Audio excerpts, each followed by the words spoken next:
2024 के आम चुनावों में बड़ा सवाल केवल ये नहीं बचा कि क्या नरेंद्र मोदी एक बार फिर प्रधानमंत्री होंगे, क्या देश की जनता एक बार फिर उन पर भरोसा जताएगी, बल्कि सवाल ये बड़ा हो गया है कि उनके सामने सबसे बड़ा चैलेंजर कौन होने वाला है। क्या नीतीश कुमार जिस तरह के वो दावे कर रहे हैं, क्या अरविंद केजरीवाल जैसा कि उनकी पार्टी ताल ठोक कर कह रही है, या फिर ममता बनर्जी जो कि 2019 से ही उनकी सबसे बड़ी चैलेंजर बनना चाह रही है।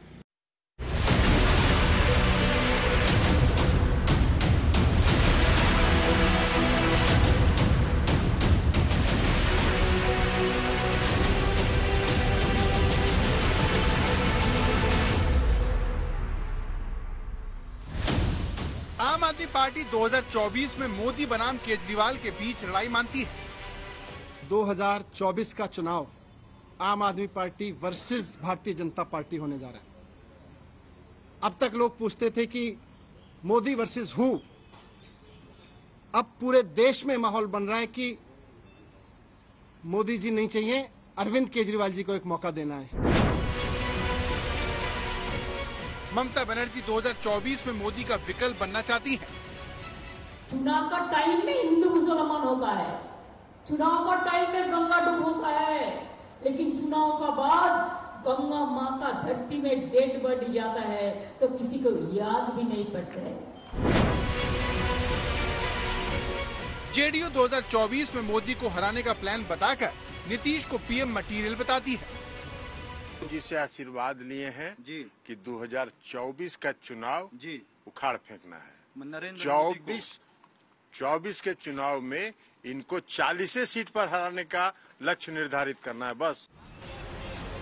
एक अनार और 100 बीमार की कहावत तो आपने सुनी होगी। प्रधानमंत्री की कुर्सी एक है, उस पर नजर गड़ाने वाले नेताओं की लंबी कतार है। इसीलिए अभी सबसे बड़ा सवाल यही है कि 2024 में पीएम मोदी को चुनौती कौन देगा।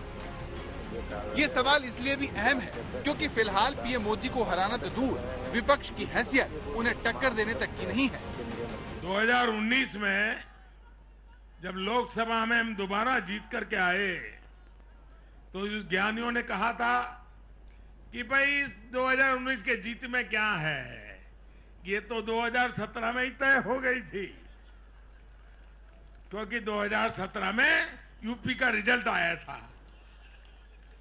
मैं मानता हूं इस बार भी ये ज्ञानी जरूर कहने की हिम्मत करेंगे कि 2022 के नतीजों ने 2024 के नतीजे तय कर दिए हैं।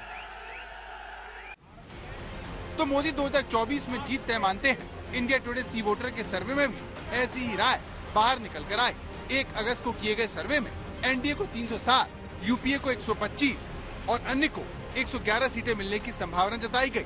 बड़ी बात यह है कि जेडीयू के बीजेपी से अलग होने के बाद भी सर्वे किया गया, जिसमें एनडीए को 286, यूपीए को 146 और अन्य को 111 सीटें मिलती दिखी। यानी जेडीयू के जाने के बाद भी एनडीए की सरकार 2024 में बनती दिख रही है। इसी सर्वे के दौरान जब जनता से देश के अगले पीएम के बारे में पूछा गया तो नरेंद्र मोदी के पक्ष में 53.4% लोगों ने हामी भरी। वहीं राहुल गांधी को 9.3% और केजरीवाल को 6.5% वोट मिले।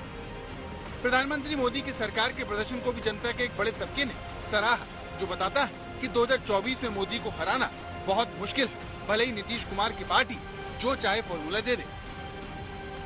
लगता है नीतीश बाबू आज फ्रस्ट्रेशन में थे, क्योंकि राजनीति में एक राजनीतिक अस्मिता होती है और आज उनके चेहरे पर वो आभा नहीं था जो 2005 में था, 2010 में था, वो आभा आज नहीं था। 2014 के बाद नरेंद्र मोदी और अमित शाह की जोड़ी विपक्ष को बैकफुट पर रखने में कामयाब रही है, लेकिन 2024 में बीजेपी की चुनौती अपने सर्वश्रेष्ठ प्रदर्शन को दोहराने की है, क्योंकि उत्तर भारत के कई राज्यों में पिछले 2 लोकसभा चुनावों में वो सभी सीटें जीतती आ रही है। ऐसे में अगर बिहार में उसकी सीट घटी और पश्चिम बंगाल में ममता का जादू चला तो फिर बीजेपी इन सीटों की भरपाई कहां से करेगी, ये एक बड़ा सवाल होगा। कुल मिलाकर 2024 की सियासी जंग दिलचस्प रहने वाली है। आज तक ब्यूरो।